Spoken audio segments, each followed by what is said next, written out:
And over on the other side of these vast and lonely sand dunes, the icy winds and the chill waters of the Southern Ocean still roll endlessly into the great Australian Bight. It's a fitting monument to the explorer Eyre.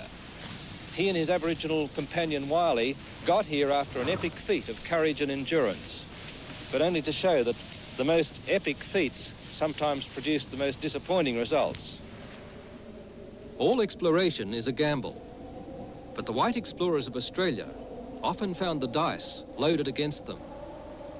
The traveller who discovers a rich and well-watered district encounters but a few of the hardships and still fewer of the anxieties that fall to the lot of the explorer in desert regions. Yet is the former lauded with praise, whilst the latter is condemned to obloquy. Although the success, perhaps, of the one and the failure of the other may have arisen from circumstances over which, individually, neither had any control.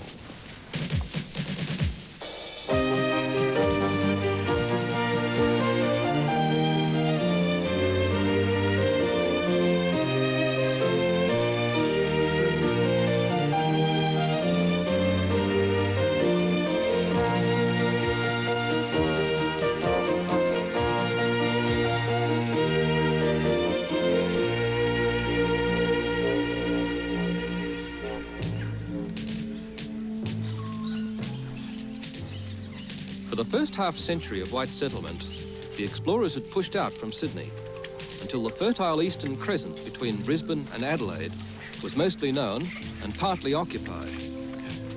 There were permanent settlements further south in Van Diemen's Land and on the west coast at Perth and Albany.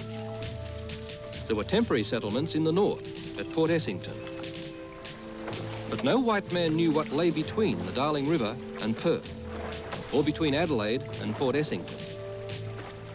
Flinders, Oxley and Sturt fancied the theory of an inland sea in the centre of Australia, but there were no facts. Edward John Eyre, the son of a Yorkshire parson, set out to discover the facts. He had considered entering the army, but his father persuaded him to emigrate to Australia when he was 17. And after a brief fling as a grazier, he became an overlander. Eyre was the second man to overland cattle from Sydney to Adelaide, and the first man to overland sheep. Eyre was too restless to settle down as a sheepman.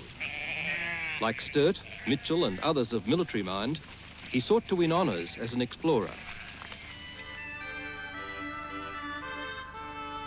The South Australian colony in 1840 was just 4 years old and already struggling under a mountain of debts. But there were hopes that the vast unexplored hinterland would support great numbers of stock, which might then be overlanded to the markets of Western Australia. Public meetings called for the opening of this overland track to the west.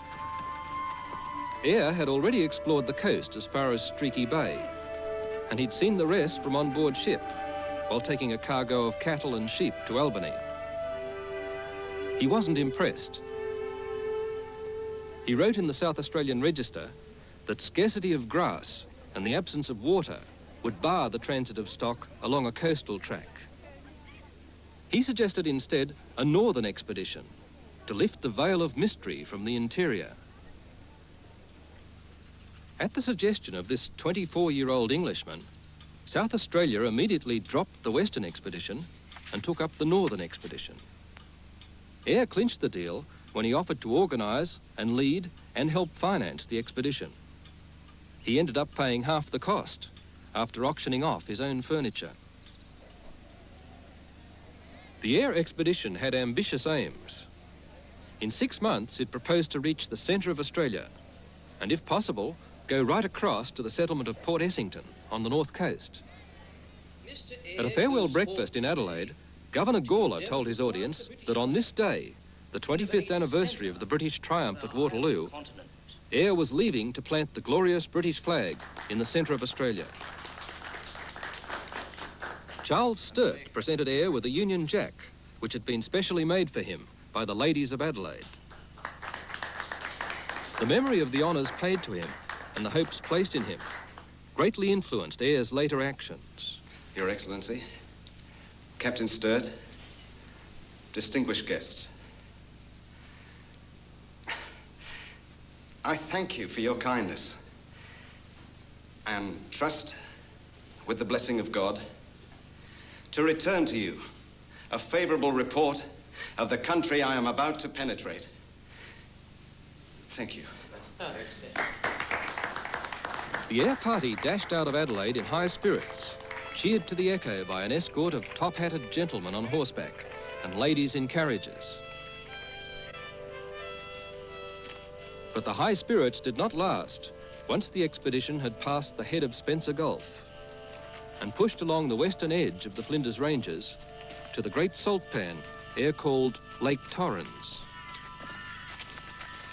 Eyre had already had time to consider his awesome responsibility. Without a guide, he was attempting a trip of thousands of miles through unknown country to an unknown destination, and with no definite objective except to raise the veil of mystery from the interior. The horrifying prospect of failure threatened him at his first attempt to cross the boggy salt pan of Lake Torrens. The vast area of the lake was before me, interminable as far as the eye could see to the northward, and the country upon its shore was desolate and forbidding. My only chance of success now lay in the non-termination of the Flinders Ranges. Eyre hoped the Flinders Ranges would lead him right to the centre of Australia. But the ranges seemed to become more barren as he pushed north, while out on the plains, Lake Torrens still apparently blocked his way. It was, in fact, the southern shore of Lake Eyre, the last remnant of that great inland sea which so many explorers dreamed of. To Eyre, it was more like a nightmare. From the extraordinary and deceptive appearances caused by mirage and refraction, it was impossible to tell what to make of sensible objects or what to believe on the evidence of vision. All was uncertainty and conjecture in this region of magic. Foiled in the west and in the north, Eyre attempted to break through to the east of the Flinders Ranges. But the view to the east seemed to indicate that he was still blocked by the impassable barrier of Lake Torrens. When he travelled further out to an isolated hill and still saw salt pans ahead, Eyre abandoned hope, and he gave that hill a name which expressed his view of the whole region, Mount Hopeless. What he had seen to the east was Lake Blanche and Lake Callabonna. In fact, Eyre had seen 5 of the 6 salt pans that circle the Flinders Ranges. But through bad luck rather than bad management, he'd not found any of the land breaks between them, and he concluded there were none. Eyre's map, which showed Lake Torrens as a continuous horseshoe lake around the Flinders Ranges, was unfortunate, as it blocked direct exploration from Adelaide to the far north for nearly 20 years. Nobody was more disappointed than Eyre himself as he retraced his steps south. With bitter feelings of disappointment, I turn from this dreary and cheerless scene around me. Our toils and labours and privations have all been endured to no purpose. And the only alternative left us is to return. Disappointed. I'm baffled. But Eyre decided this was not the only alternative, and he did not return disappointed and baffled to Adelaide. Instead, he travelled down the western side of Spencer Gulf to Port Lincoln, and then along the coast via Streaky Bay to a whaling station called Fowler's Bay.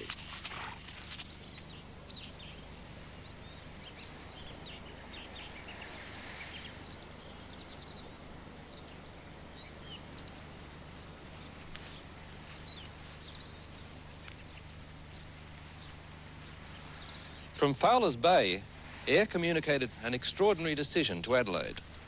He was now going to attempt the western crossing, the trip which he'd been the first to advise against.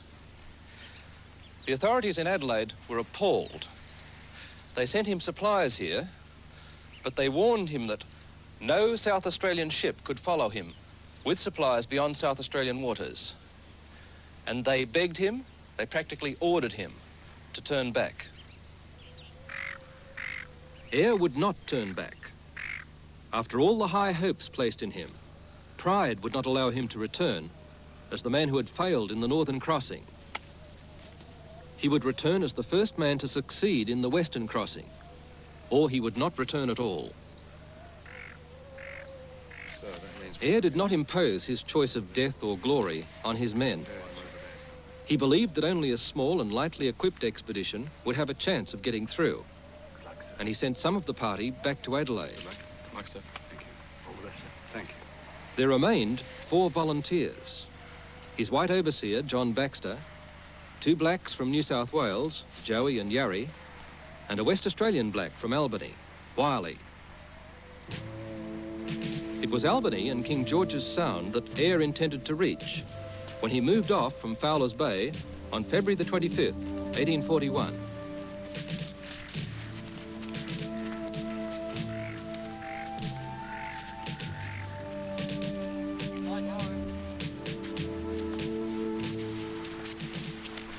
We were now alone. Myself, my overseer, and 3 native boys, with a fearful task before us. The bridge was broken down behind us, and we must succeed in reaching King George's Sound or perish. No middle course remained.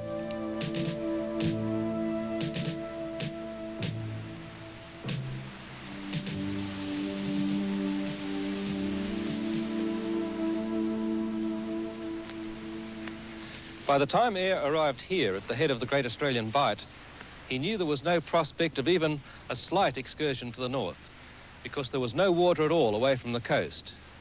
He was only saved here by friendly Aborigines, who told him how to find water by digging behind the dunes on the shore. Ahead of him, the prospect was even more terrifying. For 5 waterless days and nights, he travelled above the sheer cliffs of the Great Australian Bight, still romantic enough to admire the view.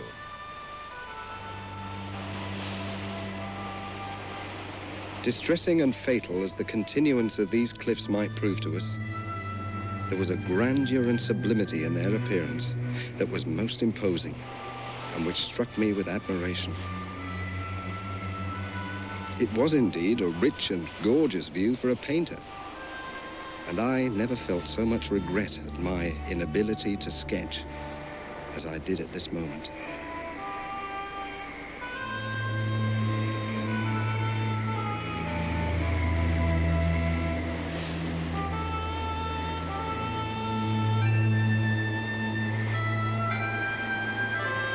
If Eyre was able to sketch today the Nullarbor Plain, which he was the first white man to see, he'd find that very little in the picture had changed. Occasionally it does rain and the Nullarbor sprouts a deceptive carpet of green, but essentially it remains the same, a desert hostile to humans, with no permanent surface water and no reliable rainfall.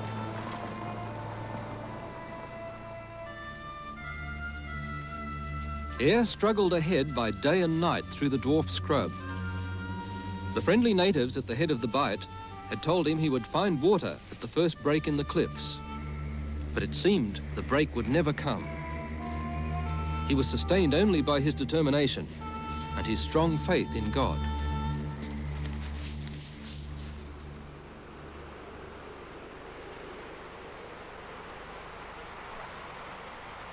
This is Eucla, on the border of South and Western Australia. Or rather, this was Eucla. Since Eyre first came here, a telegraph settlement has risen and sunk again under the sand.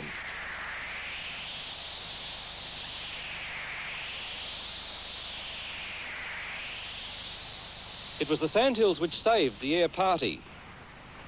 Up above the cliffs, the soil is porous limestone.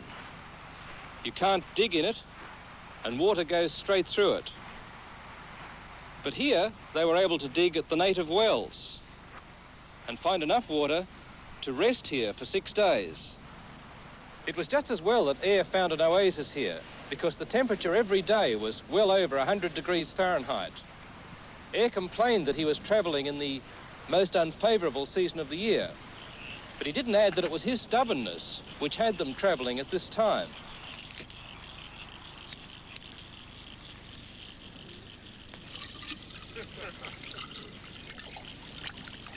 At night, the whole party were, by God's blessing, once more together and in safety, after having passed over 135 miles of desert country without a drop of water in its whole extent, and at a season of the year the most unfavorable for such an undertaking. In accomplishing this distance, the animals had been 6 days without water and had been almost wholly without food for the greater part of the time.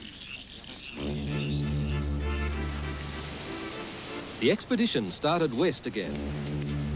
From Eucla to Cocklebiddy, the Nullarbor cliffs recede far inland, and they now travelled along the coast, below the cliffs. It didn't make the task easier. In fact, going through sand was harder than ever for the pack horses.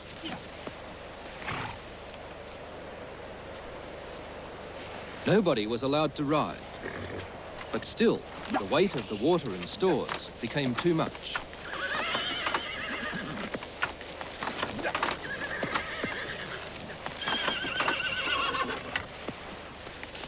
Steady.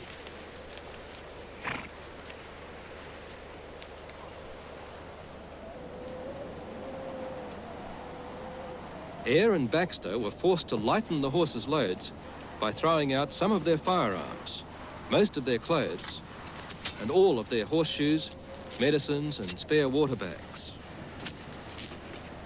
Eyre, with great regret, even had to throw out a copy of Sturt's 2 expeditions, which the captain had sent to him at Fowler's Bay.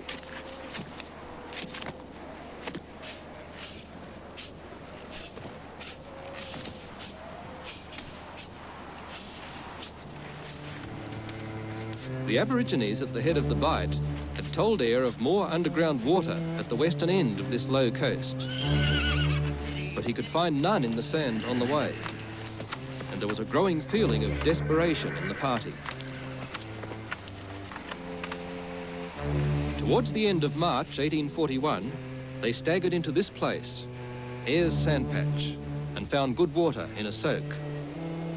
In later years, this was the site of the lonely Eyre telegraph station, and the place looks much as it did when the Eyre party camped here for a month.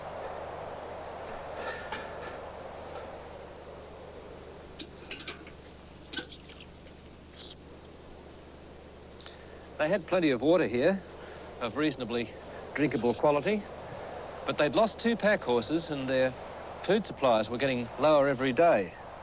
They were eating boiled horse meat, eagle stew and rotten stingray. Eyre had an argument with 2 of the Aborigines over some missing horse meat, and the Aborigines then went missing for 4 days. Baxter wanted nothing but to go back to Fowler's Bay. But Eyre, of course, would not turn back.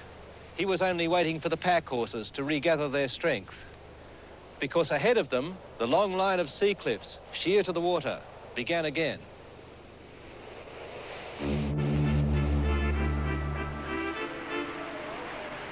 The Eyre party climbed up the cliffs at Twilight Cove and continued their westward march above the cliffs. The second line of sea cliffs, now called the Baxter Cliffs, stretches from Twilight Cove to beyond Point Culver, south of present-day Balladonia. We had now entered upon the last fearful push, which was to decide our fate. This one stretch of bad country crossed, I felt a conviction we should be safe.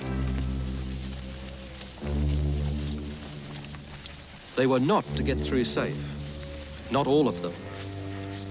The third night on the cliffs, a night of fierce wind and broken cloud, they camped in the scrub.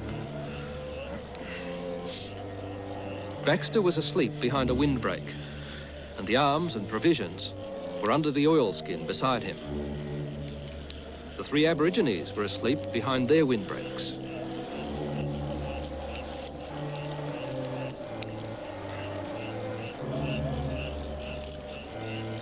Eyre was out taking the first watch on the horses, while they ambled about in their hobbles looking for grass.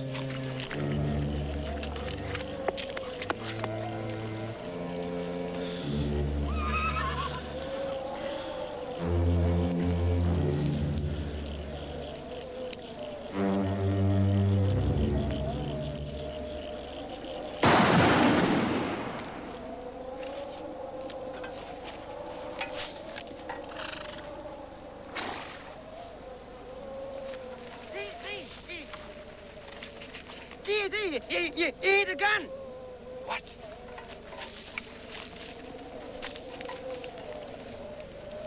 Eyre was met by a terrible sight at the camp. Joey and Yarry were gone. So were the 2 double-barreled shotguns and half the stores. Baxter was lying on the ground in the last throes of death.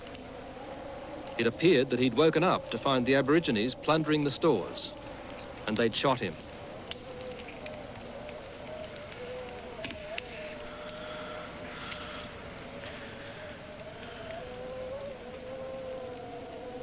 He who had faithfully served me for many years, who had accompanied me in all my wanderings, was now no more.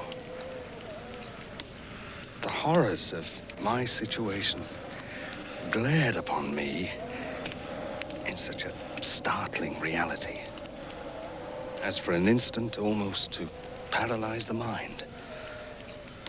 At the dead hour of night, in the wildest and most inhospitable wastes of Australia, I was left with a single native whose fidelity I could not rely upon. Ages can never efface the horrors of this single night.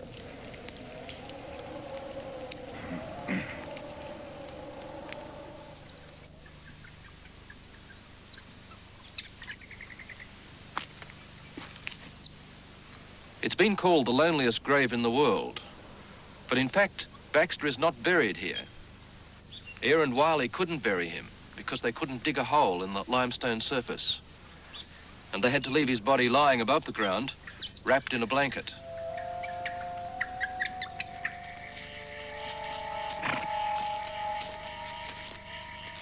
Eyre and Wiley sped on as fast as they could from here to escape the shotguns of Joey and Yarry. The others followed them, calling to Wiley to join them, until they were outdistanced, and their eventual fate is unknown. After Eyre and Wiley had travelled 7 days from the last water, they were on the point of death, and Eyre was tempted to lie down and sleep forever. I feel as if I could sit quietly and contentedly and let the glass of life glide away to its last sand.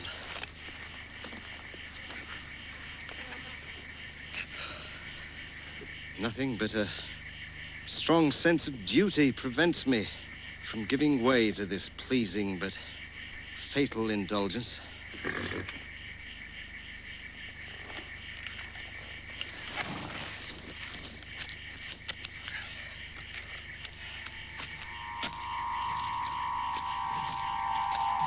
They were saved again by the end of the Great Cliffs and the discovery of more native wells in the sandhills. They feasted on one of their horses, and as they moved along the coast towards Point Arid, the country at last changed. They saw the first hills, the first good grass, and the first running water since they had entered the Nullarbor, 1,600 kilometres back east. Eyre and Wiley had been unlucky in their choice of country to explore, but they enjoyed a stroke of luck at a vital moment. Near Esperance, when they were practically exhausted, they had a very lucky encounter with a French whaler, the Mississippi, on the 2nd of June, 1841. The captain, an Englishman named Rossiter, greeted them kindly and took them on board. Rested on board ship for a fortnight and sent on their way with newly shod horses, ample provisions and generous supplies of French wine and brandy, Eyre and Wiley were able to push on to Albany. Their arrival on July the 7th, 1841, astonished the sleepy town, and they were greeted like men returned from the grave. This monument marks the end of the Eyre expedition, which left Adelaide 1 year and 3 weeks earlier. And it marks the end of the most terrible and incredible journey on foot ever completed by Australian explorers. Wiley remained here in Albany for the rest of his life. He was given a reward pension, and he was happy to be back amongst his own people. Eyre sailed back to Adelaide with warm feelings towards the Aborigines, despite the death of Baxter. Unusually amongst the Europeans of his day, Eyre understood the Aborigines' hostility towards whites. How could Aborigines, he said, see white men as anything but invaders of their land? Eyre's later work as protector of Aborigines and his humane writings about them were amongst his finest achievements in Australia. But what of his explorations? Eyre's return to Adelaide was marked by a great public dinner. 3 famous explorers sat together at one table. George Grey, who had explored the West Australian coast north of Perth, made the point that Eyre's discoveries had linked those made by him in the west to those made by Captain Sturt in the east. Between the east and the west coast of Australia. Sturt spoke glowingly of Eyre's untiring perseverance and true courage in the face of extraordinary hardship. Shown more untiring perseverance. Eyre's own verdict was not given at this dinner, but in his journal. Moral courage, or sustained more hardship. I have no important rivers to enumerate, no fertile regions to point out for the future spread of colonization and civilization, or no noble ranges to describe from which I'll wash the debris that might form a rich and fertile district beneath them. On the contrary, all has been arid and barren in the extreme. Eyre's own verdict said it all. He had not found land of practical value to mankind. Nevertheless, he had broken an exploration barrier. By raw courage and sheer willpower, he had forced his way to the west. The next challenge was to do what he had not done and to break through to the north coast. The men who tried that were to show that raw courage and sheer willpower were not enough to guarantee success or even survival.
Our